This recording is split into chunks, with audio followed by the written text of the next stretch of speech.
All right, good evening, everybody. Let's call to order the study session of March 8th, 2022.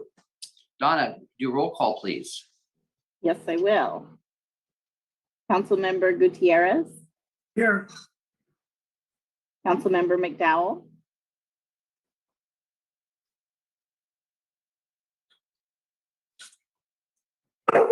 Present. There you go.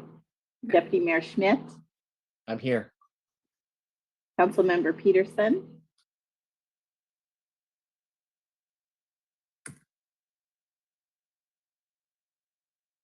I saw her There you are. There she is.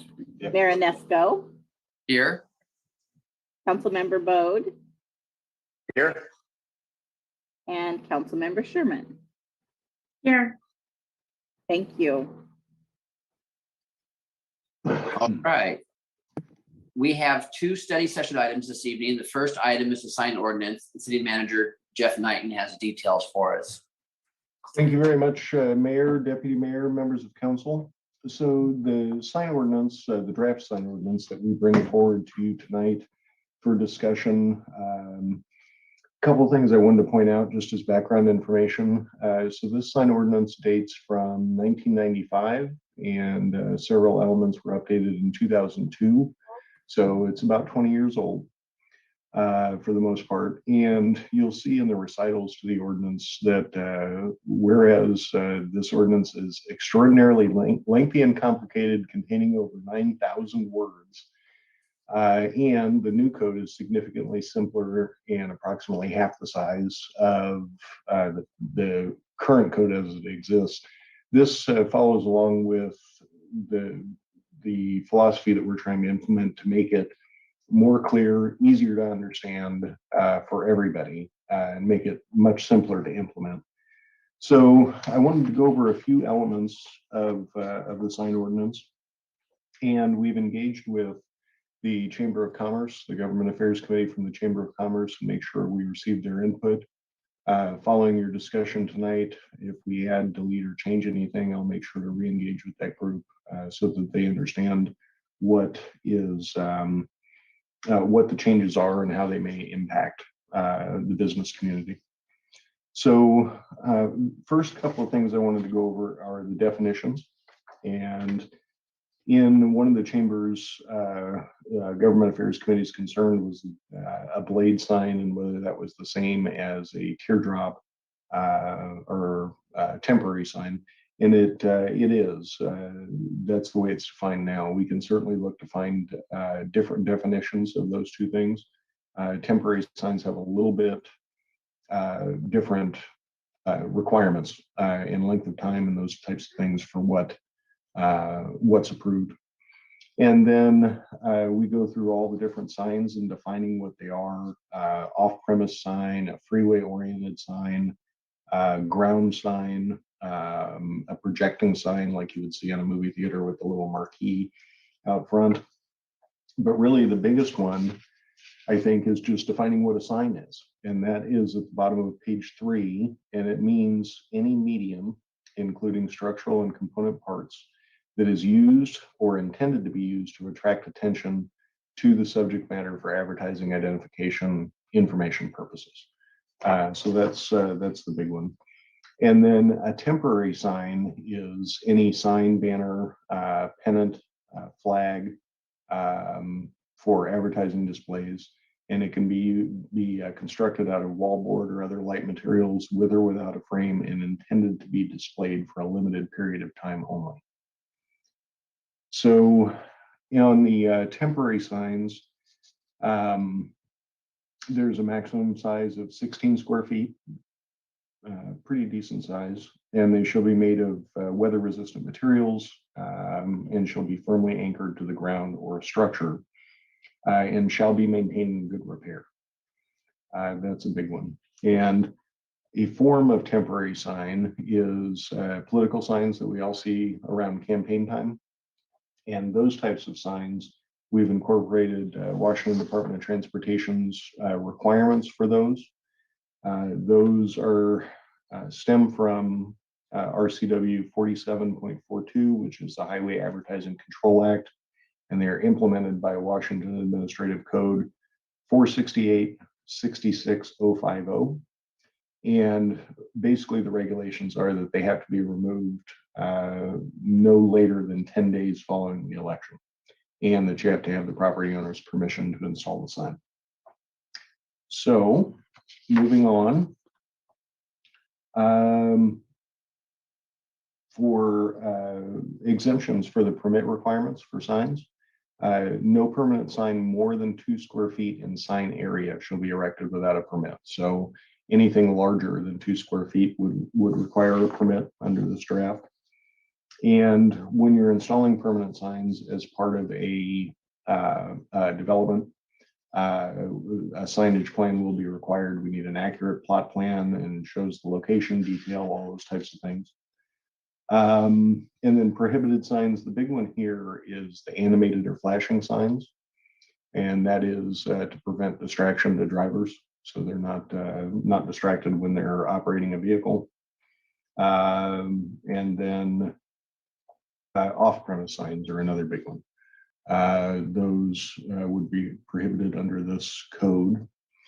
The signs allowed per zone in the city, most of these are going to apply to commercial and industrial districts, zones in the city. And what we would prefer under this draft is a ground sign, what's also called in different places a monument sign, so that it's a little bit lower to the ground.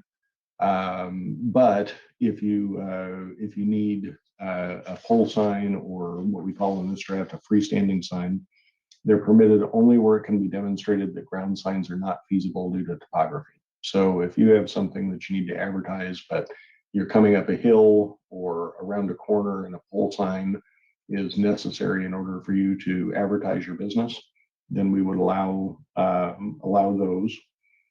Wall signs, and we have a calculation there about how big they can be based on lineal frontage along the street. And all of these, all of the different requirements are outlined in the draft. A big one I wanted to highlight is the freeway-oriented signs, so that if you're adjacent, freeway in this draft is only 101. So it's not all state highways, it's just 101. And freeway signs must be within 35 feet and 100 feet of the property line common to the freeway right of way. So you've got that area where you can place it. You get a little bit of a bonus size-wise. So you have 2 square feet per lineal frontage feet of the building with a maximum of 150 square feet. So that's a pretty good size. And the maximum height in that instance is 35 feet. So a little bit higher, a little bit bigger for businesses along the freeway, along 101. And then we have provisions in here that apply to historic structures that are slightly different. And then the sight distance triangle that we've talked about quite a bit when you're placing ground signs so that you don't impede drivers' view. And the last section I really wanted to make sure I highlighted was legal non-conforming signs. So if a sign is legal and permitted as it stands today, or it was permitted 15 years ago, that does not have to change with the adoption of this ordinance, but the trigger in the draft is that if a permit is required to change the sign in any way, at that point, the sign needs to come into compliance with the current draft. So those are the highlights. So I wanted to have a little bit of discussion and highlight what the Government Affairs Committee had mentioned. So I mentioned our blade and feather signs, the same thing. Yes, and we under this draft would not allow those at all. However, the Government Affairs Committee did mention that they would like to see those permitted for a certain period of time. And we're talking about the feather signs that advertise the flags, basically, or pennants that we've all seen throughout the city. The other one are variance procedures. Are there variance procedures for this section of code? And we don't have to have a unique variance procedure, particularly for signs. The variance procedure that's already in the code applies to the rest of the code, and that is Municipal Code Section 20.50, and the criteria are outlined in that Shelton Municipal Code that's already been adopted. And then there was concern about the electronic message center signs. We do have a provision in the draft that allows those for non-commercial and non-industrial uses. So things like the help wanted sign that several of our businesses used when attempting to recruit for their positions would not be permitted under this draft. Those were the commissions I heard, or the concerns I heard from the Government Affairs Committee. I wanted to make sure that I mentioned those to each of you, and I'm happy to answer any questions about the current draft or listen to your discussion. Commissioner McDowell? I'm dying here, Jeff. I'm dying. I have a question what about up on Railroad, on people's fences, solid posters, or up along the school, along the main road by the schools, all the advertisements? What's going to happen to those? So those would be considered temporary, Okay. and they would fall under, let's see here, I want to get the code section right, 20.38.030, and we have the maximum size of 16 square feet, weather resistant materials firmly anchored to the ground or structure, and they shall be maintained in good repair. And sub E of that section says that signs shall not be used as the only sign advertising for an on-premise commercial office or retail use for longer than 60 consecutive days. Okay. So the issue under this draft with the signs along the school is that they would be considered off-premise signs and would not be allowed under this code section. And then the ones up on Railroad on that fence, all the posters? Yeah, if they're off-premise, then they would not be permitted under this draft. Well, would they be off premise if they're hanging on a cyclone fence or a? Yeah, so under this draft, if it's advertising for a business that's not located on that piece of property, that would be considered off-premise. So those are political signs. How do you do that? If the property owner permits them, then they would be the 60 consecutive days at that point. Okay. So they use up their 60 days and they have to take them off. Then can they put them up in the next day and run another 60 days? Under this draft, they could. Okay. So this is would be for private property owners as well as businesses. So like Kathy's saying, these signs, we wouldn't have any problems with protected rights or freedom of speech, would we? I don't think so, because we're not reading the sign in order to regulate it. Okay. We're just looking at the material type. Okay. On the non-conforming signs, pole sign, football sign, most of the time you're just changing the face out with another see-through piece of plastic or a new price sign, if it's a gas station or face of another business. So we call that a grandfather sign, right? Grandfather clause. But most upgrades that would be done to those today would be an LED upgrade. Would we really want to punish somebody for upgrading to LEDs? Because that would be a permitted thing. Yeah, that's something for the council to debate. That under the way it's currently written is if it requires a permit, if a non-conforming sign requires a permit, then it would be, the sign would be required to come into compliance. If it does not require a permit, then it does not. A LED upgrade would require a permit from L&I and from the city because there's weight differences probably. Yeah. So I would like to maybe check into that a little bit more. Okay, Councilmember Gutierrez. Thank you.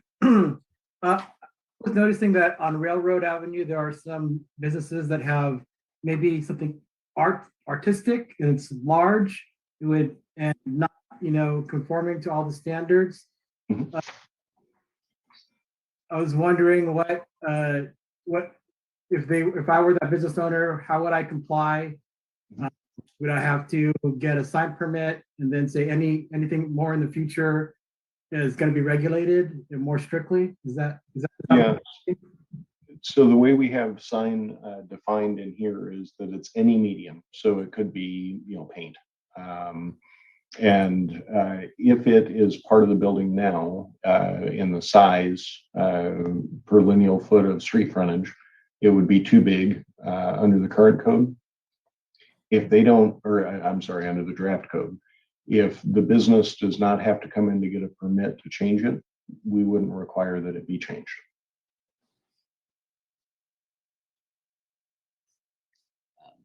Just wait, Count McDowell. Let's see if anybody else has questions first. Does anybody else have any questions before we go back? Council Member Peterson. I had a few things. I wanted to talk a little bit about the wall signs and when it would be considered a wall sign for advertising versus when it would be considered mural or art, because there are some places, especially along the alleyways, so they aren't necessarily fronting the streets, but that's something that we do see quite a bit throughout town. I could see the argument being made either way on that one, so I'd like to address that. Yeah. And then we talk about being good repair twice within this, but I don't see that necessarily applies to signage as much as it does temporary signage. So in my mind, if we're requiring temporary signage to be in good repair, we would also require permanent signage to be in good repair, just as a matter of equity and also pride of place. Lastly, I would mention that the off-premise signs, to me, I think that's something that bears further discussion, not only because of the implications with the schools that we've discussed, but I also think that there are locations throughout town who have offered really great visibility locations to other businesses for things, as you mentioned, hiring. And if there's a way that we can help get our folks connected with jobs and careers that are here local. And maybe, one example I can think of is a company that's not directly in city limits that is interested in getting more employees for a third shift, and were interested in advertising within city limits to garner more workforce applicants. I don't know if that's something we would want to discourage, and I don't think that's necessarily the intent here, but that's the unintended consequence of the way it's currently written. So as far as sign, whether it's art or the way we define sign is when we say that it is used or intended to be used to attract attention to the subject matter for advertising, identification, or entertainment. So if it's not being used for that purpose, it wouldn't meet the definition of a sign under this code. And my only remark to that would be, for example, the mural on the side of, what would that be? Third, the old Penny's building, obviously a mural is always put there to attract attention, but not necessarily to attract attention to the business or to the purpose of the property. Does that make sense? Yeah, so if it's not used for advertising to attract attention to the subject matter, then I think it wouldn't meet the intent of this code. And we want to encourage art installations, where we can. I like murals. I think they're great. So we don't want to discourage that. But if it's advertising, yeah. So if it's advertising for a business, we would want to. That's when it would fall under this definition.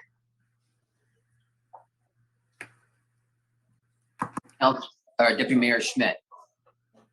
Yeah, so I've heard a couple of things that I think are interesting, but I want to make sure I'm clearly understanding. Just because it requires a permit doesn't mean we're discouraging it, right? It's just a permitted use, right? Doesn't mean that you can't have a sign. It just means that, right? Is that what we're clear on that, right? It's Right. Not outlawing anything necessarily. We're just saying in certain situations, you need to be it has to be a permitted use, right? We have to go through a process and we have to ensure that whatever you erect is going to make sense with what we're trying to accomplish through our city code revisions, correct? That's the intent.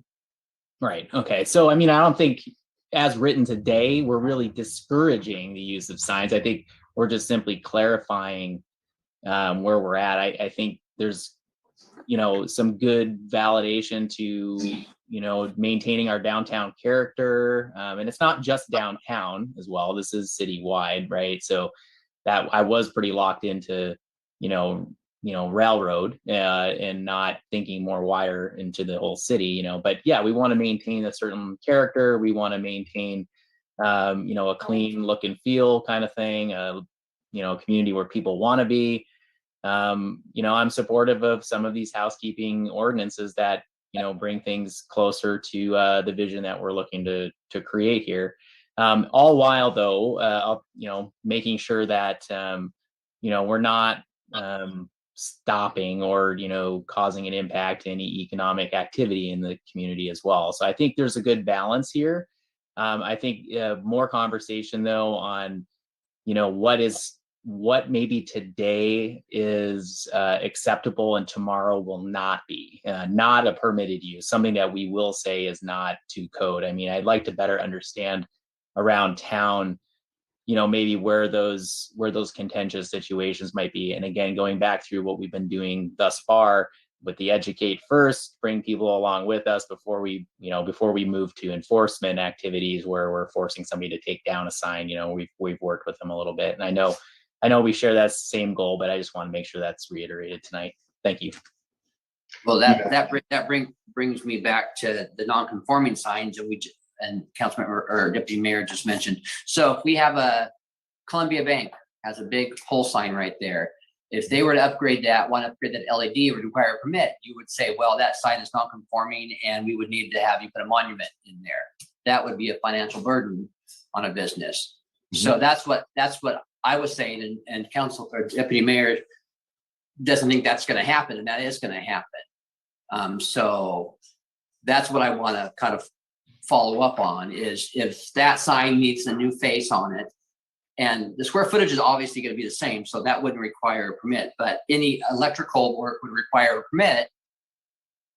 And then we're going to say, you need to take that sign down now because it won't be conforming anymore and it would be a monument sign, and that would be a financial burden on most people. And there are several signs in the city like that. I could probably tell you about 10 of them. And I even have one, that I change the face on from time to time for different brands of fuel. So that would require a permit. I paid for a permit for those things. Mm-hmm. And I was told I needed to put also a monument sign in, and it did not fit my topography, so I was allowed to keep that sign, but it was a struggle. So I want to make sure it's very clear that businesses that have these non-conforming signs that are in good repair and all they want to really do is either change the face or upgrade them, that they're not going to be forced to put in a monument sign, or not because it doesn't look better, because it's going to be a financial burden on that business. A monument sign is going to cost you $25,000, $30,000 installed. Hmm. So that's my take. And Councilmember McDowell has her hand up. She's jumping back there. I am. My memory is as short these days, so I got to get my questions in while they're fresh on my mind. So we're talking about signs that take your eyes off the road to look at, right? Mm-hmm. I like the signs on the sign on Mountain View and the one coming down Hillcrest, but that takes my eyes off the road to look at and read. So what do we do about those? Yeah, those, I think, signs are there obviously to attract attention from drivers and pedestrians, people that use the roads.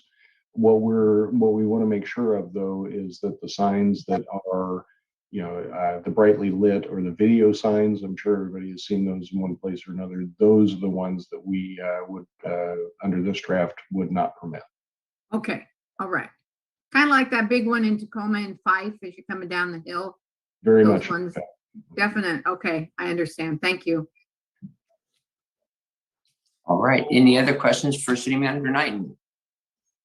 I see no hands up, so we will move on to our next item. Mr. Mayor, if I may. Oh, I'm sorry. One other item that was relayed to me from Lisa Perry, who chairs the Chamber's GAC, was that one other item that they were, I guess, proposing as an alternative with the feather signs or the blade signs was, rather than making them temporary, limiting a certain number in the business.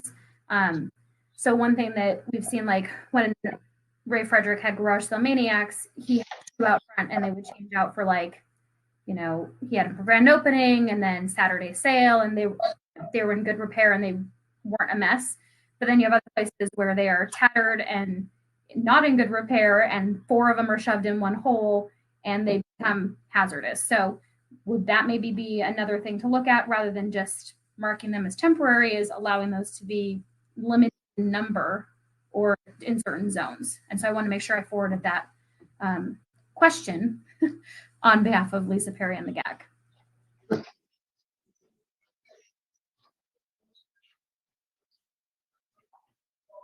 All right. So, Mr. Mayor, if I could, I just want to summarize a few of the things I heard that we can take a look at. Okay. There are, for the non-conforming signs, council can make the trigger anything they'd like. So if you know, if it's not a permit, it can be a percentage of the total of the construction cost. So if you have to get a permit and the cost to change the sign is more than 25% of the original construction value, something like that could be the trigger where it would have to come into compliance. So we can take a look at that and maybe talk about some language around that idea. If that's something that the majority of council would like to see, I'd be happy to take a look at that. For the temporary signs, if, and I'm thinking specifically here about the fundraiser for the schools, for the football team specifically, I think, along Wallace Newland. There's a provision in this draft that says they must be removed following the special event for which they were approved. So if there was a special event for, you know, the football season, or a fundraiser for the football season, those signs can be placed there, you know, subject to some criteria, because the police need to be able to see into that field when they're driving by, so that they can see that, you know, everything's okay. But you know, if there was a special event approved for that activity, for the fundraising activity, then those signs could stay up there for a period of time and then have to be removed 2 days after the event is over, something like that. If that would meet the intent, meet the desire of council.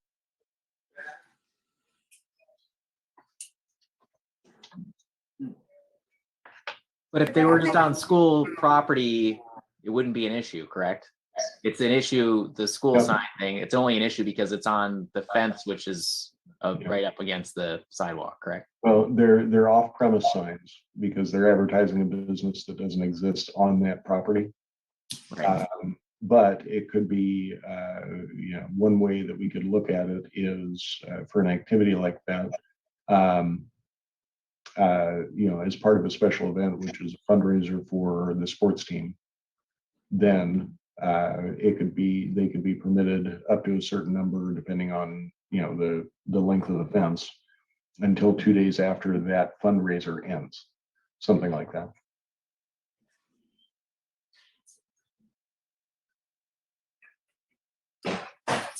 I'm okay with that. All right. And then Okay, I had a flyer for that today from the football team that wanted me to sponsor. I was going to go try to find it and see how big the signs were. I think they were 4 by 8. that'd be 16 square feet, I think. It's too late for math. Okay. I think that's close though. So, and then the off-premise signs that Councilmember Peterson mentioned about hiring.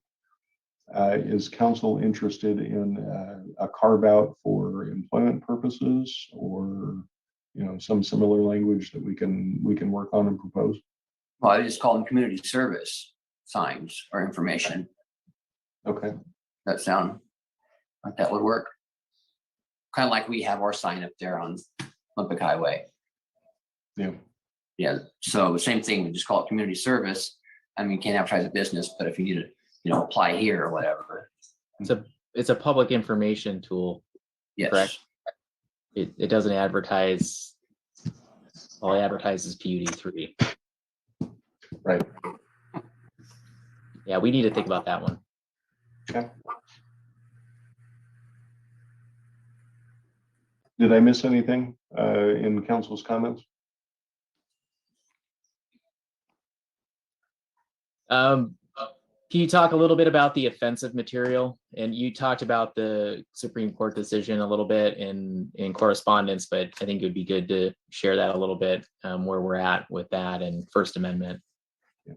So there's some concern. I've gotten several phone calls about offensive signs in the community on flags when demonstrations are taking place, that kind of thing. So the Supreme Court has issued several opinions on this topic. And as a government, a local government, we have to obviously respect the First Amendment. But what the Supreme Court decisions limit us to is we can remove or not permit signs that are obscene. And the way the Supreme Court defines that is pretty narrow. And it does not include generally words. The other part of that is we can remove signs or other materials that are an incitement to violence. And those are really the only two exceptions where we can address the issues that are in certain places in the community. The only other way to address those types of issues is through societal and community comment to the owners of those businesses or those properties. But as the government, we have to respect the First Amendment and allow people to express themselves in a way that they choose. And as long as it doesn't meet, it's a reasonableness test. What a reasonable person, contemporary reasonable person in society would consider obscene. And that is, if you think that's pretty vague, you're right, it is. And then the other one is the incitement to violence. But those are the only two things where we could take action. Councilmember Bode? Thank you. You may have said this earlier, but I mean, like Joe's kind of getting at with that flags and things like that. Do we have a flag ordinance? Did I miss that? No, flags would generally fall under the similar standard for what we have here. The only thing we do have for flags is the flagpole itself. It has to be a permitted structure because depending on the size of the flag, you want to have the foundation buried far enough in the ground so that, when the flag gets wet and, all the weight dragging on the top of that thing, we want to make sure that the base is engineered so that it'll hold it up no matter what happens, or almost no matter what happens. Okay. But flags mounted to the side of a house, they're fine and all that. Yeah. Basically, what it comes down to for signs, for flags, for anything else, as the government, if we have to read it in order to determine how to regulate it, that's a First Amendment violation. It's got to be size, construction type, or material type, those types of things. But if we have to read it, that's a no-go. Well, that goes back to Councilmember McDowell's concern about the political signs. So we really can't remove those either because that's freedom of speech. If you can have a foul language sign and that's protected, I'm sure that who I voted for is protected or who they voted for is protected. It is. We wouldn't regulate them as political signs. We'd regulate them as temporary signs. Interesting. Okay. All right. Anything else for City Manager Knighton on this one? Looking for hands. Usually Deidre gets me at the end. No? All right.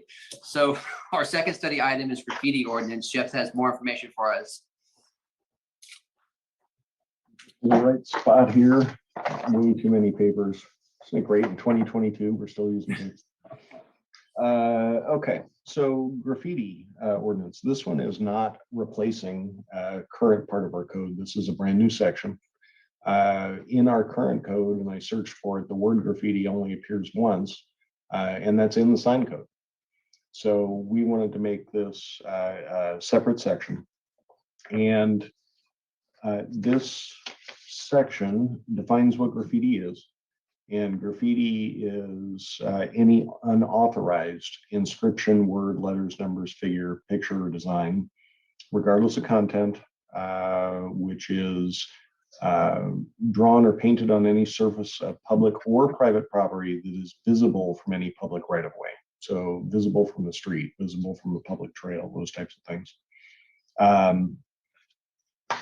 And then we talk about, we discuss in the draft a notice of abatement to the property owner and how that's handled, along with the voluntary correction agreement for the property owner.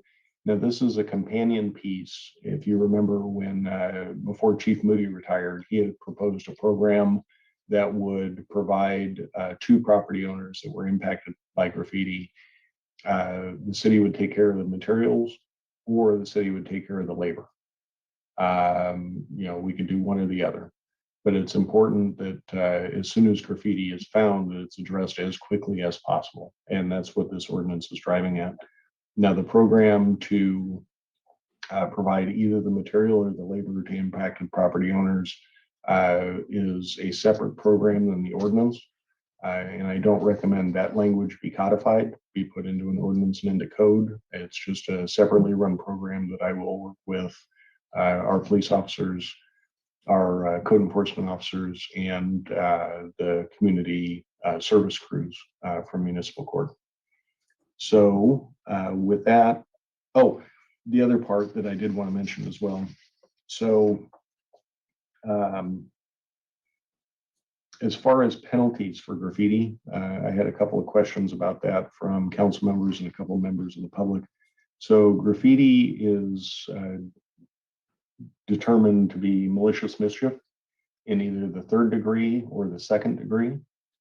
And malicious mischief, it's easy to say, in the 3rd degree, you're right, in the 3rd degree is a gross misdemeanor, and the penalty is up to 1 year in jail and up to a maximum $5,000 fine. And the discretion on what to apply is up to the judge in our municipal court.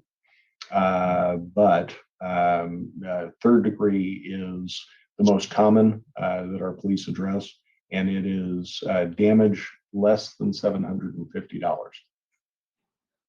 So malicious mischief in the 2nd degree is a Class C felony. And that is a penalty of a maximum of 5 years in prison and a maximum of a $10,000 fine. And that is when it's the damage to the property is an amount exceeding $750. So those are the two distinctions there. 3rd degree is by far the most common that we deal with, or that our police department deals with. So with that, I'd be happy to listen to discussion or answer any questions. Councilmember McDowell. Can't hear you, you're on mute. Okay, how many times do we see this taking place? Actually, with someone with their spray can on the side of a building? Yeah, I don't have the exact number for that. I'm on camera a lot. Huh? Yeah. I said, I get them on camera. I get them on camera. Oh, yeah, okay, I see. I can get those numbers for you for sure. I would love to see those numbers. And I'm not saying that there's always done in the dark and no one ever sees them. I'm just, you drive by an alley and boom, there it is. And it wasn't there yesterday. Right. When did they do it? Yep. Well, it's happening a lot lately. Yeah. Or Deputy Mayor Schmidt. So definitely supportive of this and continuing. I think that's great. Chief Moody's prior plan to work with community service groups to clean it up for businesses that are repetitively hit by this. I think that's a great use of the community service, crews, if we can do that. One question I did have is why can't we have the tracking of this, citizen reporting of this through our app? We absolutely can. Okay, that would be cool if we could do that. And then the second question is, I'm just gonna echo what probably the rest are gonna say is I've definitely seen an uptick in this in throughout the community, not just downtown.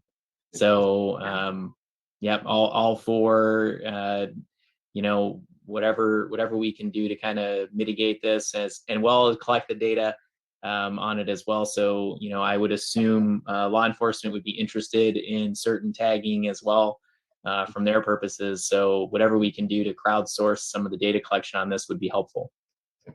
Yeah, is it G plus G that's all over town or C plus G? I don't know. I don't roll with that. So it's on North Cliff. It's downtown. It's on several buildings downtown. Councilmember Gutierrez. Yes, I had a question about responsible party. If it's let's just say if I have a business downtown and someone tags it, does that make me the responsible party? Yeah, responsible party under the definition C is shall mean the property owner, tenant, occupant, or other person who has the right to occupy or control the property. So if now if I let the city do the abatement for me, there's going to be a charge on my part? Yes. Unless there's another owner involved and there are two people, then we can have a community group to have it fixed. I just know. No, sure. The idea is if you receive a notice of abatement, there's graffiti on your property, we will work with you to get that cleaned up, to get it either painted over or power washed off. And that's where the program that I was talking about, whether we'll supply the labor and the property owner supplies the materials or vice versa. It's just in the city's interest to see that cleaned up as quickly as possible. Because once you get something, it tends to proliferate. I totally understand how quickly we should do it and cover it. But if it becomes like punitive, like I got struck by graffiti, now I have to pay for it to get it fixed, that's what I want to avoid. Do you understand what I'm trying to say? Sure, I do. I'm not aware of any method that would allow us to do that without substantial cost to the city. And as government employees, we can't enter private property without permission except under very limited circumstances. So that's kind of where we're at. All right, Councilmember Peterson. Just one quick question. So one of the things that we've run into during cleanups in general is concern over getting permits to, whether it's a right-of-way permit or sidewalk permit or things like that. Is there a way that we can either waive those permit fees or expedite that process to kind of make it easier for folks to clean up on their own if they're able to do so? Yeah, if they have a notice of abatement and they require a right-of-way permit for a ladder on the sidewalk, we can issue that over the counter. Yeah. All right. Let's see if anybody else have any questions. I see you, Kathy. Let's see if anybody else has questions. You've already gone. Okay. I don't really have a question. I forgot what I was going to ask, but okay. Anyway, I'll ask later when I remember. Never mind. Okay. Then I will go back. I would suggest that we go for the maximum penalty for somebody destroying somebody else's property. Maybe we can deter it, or maybe put different levels in there, put them all in there, and let the prosecutor decide, I guess. Yeah. But I'm getting tired of it. Tell you the truth, I've got four different graffitis in the back of my building that are three of them were in the last month with and they're different colors, so they're probably different people. They're different, they even look different. Yeah. So with malicious mischief, the third degree and the second degree, those penalties are set at maximums by the RCW, and then it's up to judicial discretion, where within that range is applied. But with those two charges, one of them being a felony, I mean, that's pretty significant in my mind, anyway. Well, I think we need it. Our graffiti has gone kind of crazy lately, all over town. So Anybody else have any questions for Jeff on this subject? Do you want to recap, Jeff? Yeah, so what I heard was that I need to share with council how many times we've caught someone with an actual spray can in their hand or permanent marker or whatever else they might be using. And then making sure that we can report graffiti through the city's app directly to code enforcement and have the tracking mechanism and the data to support what we're seeing. And I think that was it. All right. No other questions. All right, we'll move on to, does the council have any new items for discussion? Here's your chance. Get him. No, he's right there. Yeah.